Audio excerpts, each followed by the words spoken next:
Hello, everyone, and welcome to Bertina's Spiritual Sanctuary, the podcast where we dive deep into divine wisdom, mystical teachings, and spiritual empowerment for your journey.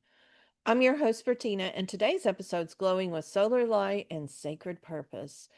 We're going to explore the summer solstice. It's a cosmic celebration of radiance, growth, fertility, and power, but we're also going to move beyond the surface, tapping into the divine feminine energies that rise and peak during this potent time. We're going to explore ancient traditions, modern rituals, and somatic practices to help you embody this energy, not just honor it. And once you finish with this podcast, I'll be including a meditation for the summer solstice. So let's get started with a walk through history. Solstice is from the Latin solstitium, which means sun stands still. It's the longest day of the year when the sun reaches its highest point in the sky. Ancient civilizations across the globe honored this celestial event. Stonehenge in England is aligned with the sunrise on the solstice. Ancient Egyptians associated it with the rise of Sirius and the flooding of the Nile, which is a symbol of renewal. The Greeks saw it as the start of a new year and honored Cronia, a festival of equality and abundance. Now, the Incan civilization celebrated Inti Raymi, the sun festival, honoring Inti, the sun god. Slavic and Baltic traditions celebrated fire festivals, fertility dances, and water rituals as their way to honor the sun solstice. And in the Celtic wheel of the year, the summer solstice is Litha, a time of fire, magic, passion, and light. So those cultures may be diverse, but they share common threads. There's reverence for the sun, the land, fertility, fire, transformation, and the rhythms of nature. Now, spiritually, the solstice represents a moment of illumination, expansion, and rightness. The earth is bathed in light, symbolically, so are we. It's a time of climax, which was what was planted in the spring now reaches its fullest bloom. It's also the pivot point. After this, days begin to shorten, and the light is honored not just for its peak, but for its beauty. Ask yourself for a moment, maybe journal, write down in your journal, where in my life am I being asked to shine fully before surrendering to change?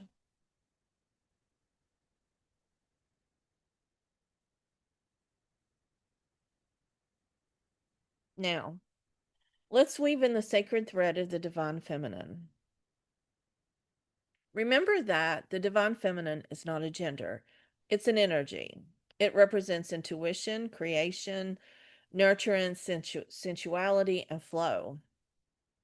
Summer solstice is the realm of the mother archetype, the nurturer, the creator, the one who brings ideas, children, and visions into form.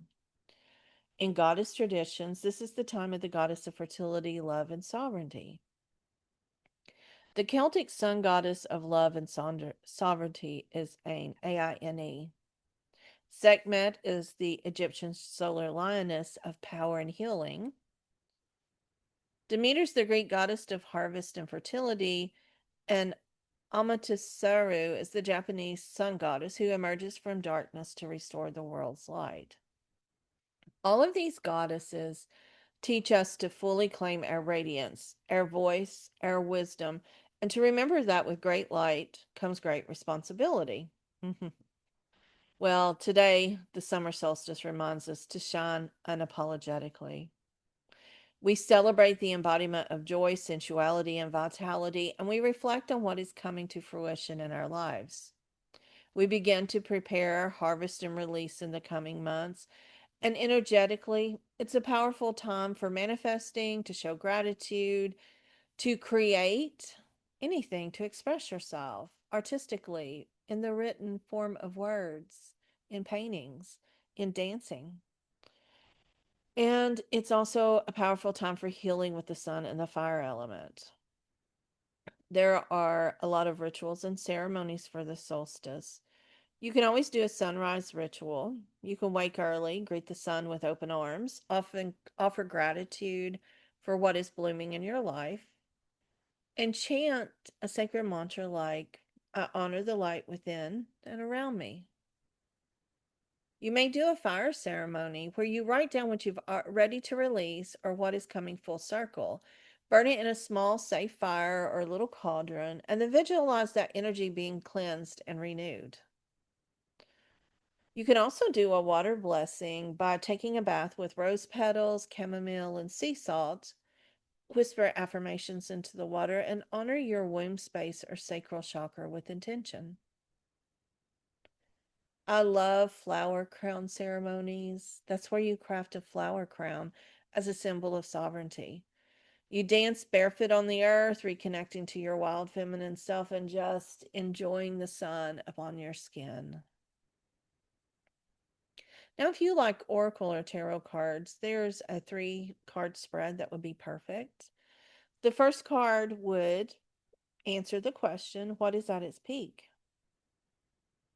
The second card is, what do I need to celebrate?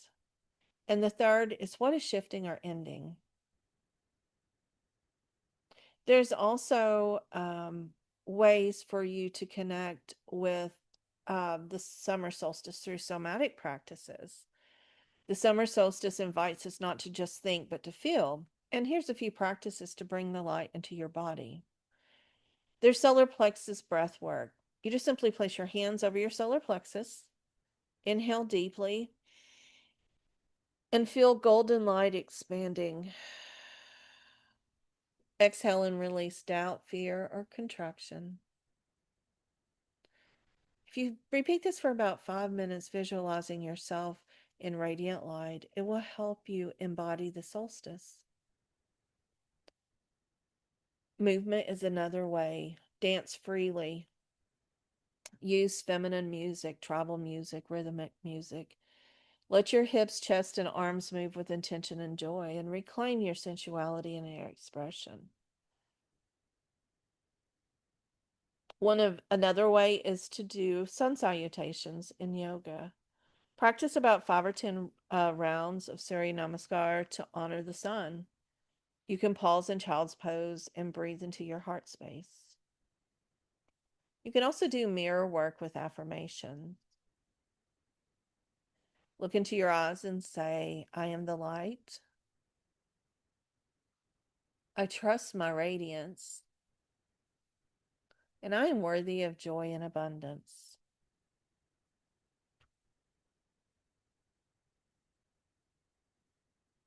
Here are some journal prompts that you can use in the morning time while you're sipping on your coffee or tea. You can ask yourself, what in my life is reaching its fullest bloom right now? Where am I afraid to shine?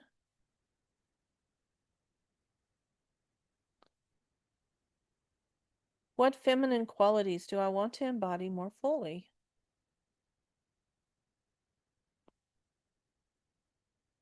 And how can I celebrate my sacred power today?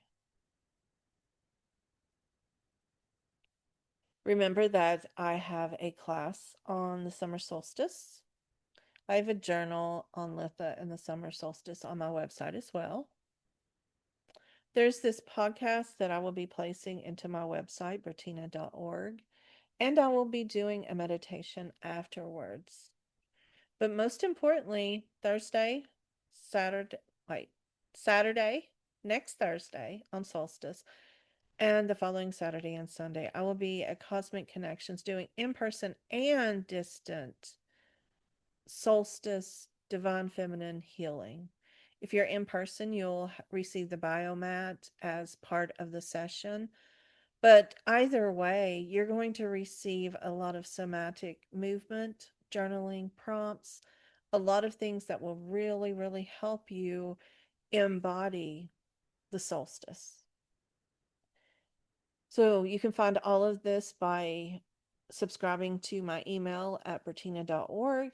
You can email me at bertina@bertina.org. It's BERTENA.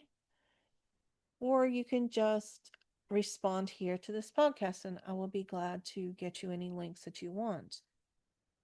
But I wanted to thank you for joining me on this sacred journey with the summer solstice and the divine feminine.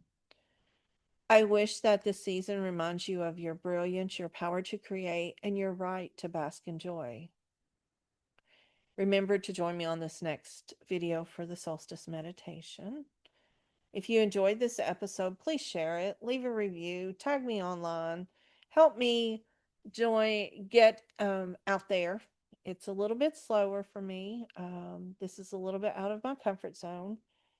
But please do that or join our community at bertina.org. Once you sign up, I will add you to groups and chats and classes and meditations just like this one.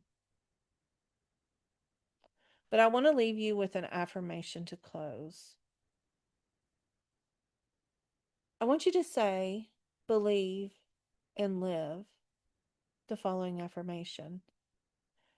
I am a living embodiment of light, love, and divine feminine power. Until next time, Radiant One, please shine on.